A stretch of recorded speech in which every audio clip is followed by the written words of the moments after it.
ICHR पक्षर जातीय स्तरीय आलोचना चक्र गंजाम जिला जगन्नाथ प्रसाद ब्लॉक टीएसटी कॉलेज बीडीपुर में आईसीएचआर पक्षर एक जातीय स्तरीय आलोचना चक्र आयोजित होईछि। इंडियन काउंसिल हिस्टोरिकल सोसाइटी आनुकूल्य रे जातीय पाठचक्र जनजाति और आदिवासी मानक सांस्कृतिक अर्थनैतिक और सामाजिक जीवन में आधुनिकता और जगतीकरण प्रभाव कौन पड़ी से विषय जातीय आलोचना चक्र होता।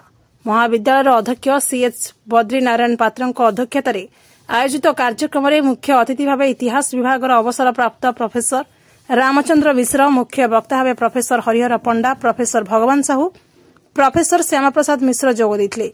जनजाति और आदिवासी जीवनशैली में परिवर्तन घटी आधुनिकतार छाप देखा मिलुछि। जगतीकरण प्रभाव फल जो सब परिवर्तन आसी अति निकटू देखा मिलुछि। युवपीढ़ी छात्र छात्री को आलोचना चक्र माध्यम सचेतनतार वार्ता दि जाइछि। मो captain Deepak Kumar Nayak, organising secretary cum head of the department history TST college BDPur. Indian council of historical society आनुकूल्य रे आज आम गोटे जातीय पाठचक्र जनजाति एवं आदिवासी मानक सांस्कृतिक अर्थनैतिक और सामाजिक जीवनी रे केमिति आधुनिकता एवं जगतीकरण प्रभाव देखा मिलूची ता उपरे गोटे जातीय आलोचना चक्र अनुष्ठित हेउची।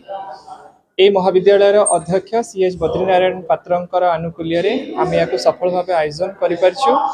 आज एठाकार मुख्य अतिथि भाव professor Ramchandra Mishra, retired professor of history, professor Harihar Panda, retired professor of history, national defence academy Pune रु मुख्य अतिथि और मुख्य वक्ता रूपे जोग देइछन्ती। एहा सहित सेंट्रल यूनिवर्सिटी तमिलनाडु प्रोफेसर भगवान साहू सर मुख्य वक्ता और प्रोफेसर श्यामा प्रसाद मिश्र मुख्य वक्ता भाव जोग देइछन्ती।